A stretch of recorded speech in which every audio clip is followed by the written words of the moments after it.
Doctor ఓం రెడ్డి గారికి, ఉన్న ఈనాటి ఉపన్యాసకులు వేణుగోపాల్ గారికి, మిగిలిన ఉద్యమ నాయకులకు అందరికీ ఉద్యమ వందనాలు.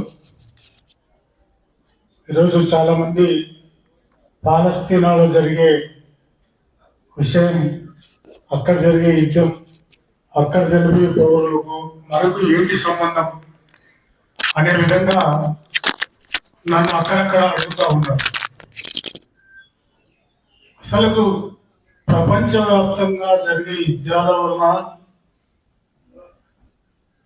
ప్రాణాలు కోల్పోయేది పిల్లలు, వృద్ధులు, ఆడవారు, అమాయకులే.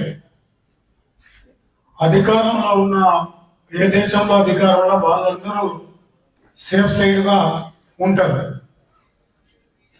మన రాయలసీమ జిల్లాలో ఫ్రాక్షన్ నడిచినప్పుడు నాయకులు సేఫ్గా ఉండి కింద అమాయకులు బలే పరిస్థితుల్లోనే ఈరోజు పాలస్తీనా పైన యుద్ధం జరిగే దృశ్యాలను ప్రతిరోజు మనం పత్రికల్లోనూ టీవీల్లోనూ చూస్తూ ఉన్నాం.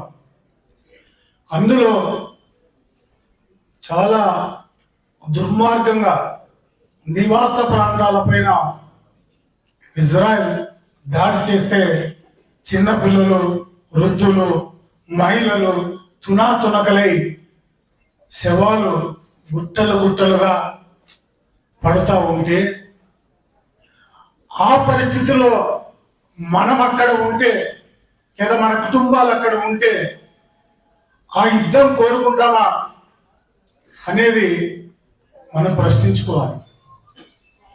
అలా కాకుండా ఏ ప్రపంచంలో ఎక్కడ ఏం జరిగినా మనకేమి సంబంధం లేనట్టు ఉండడం వల్ల ఉపయోగం ఉండదనే ఈ సదస్సు ముఖ్య ఉద్దేశం. అందుకోసం ఈ సదస్సులో దాదాపు 45,000 మంది ఇటీవల ప్రాణాలు కోల్పోయిన అందరికీ సంతాపం తెలియవలసిందిగా అధ్యక్షుల వారిని సంతాప తీర్మానం ప్రవేశపెట్టవలసిందిగా కోరుతా ఉన్నాం. అందరూ 1 నిమిషం మౌనం పాటించవలసిందిగా కోరుతున్నాం.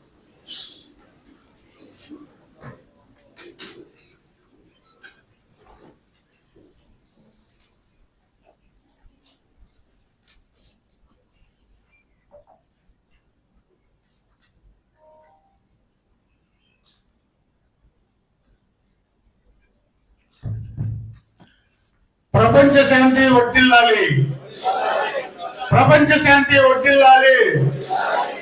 ఆపాలి యుద్ధాలు, ఆపాలి యుద్ధాలు, ఆపాలి యుద్ధాలు.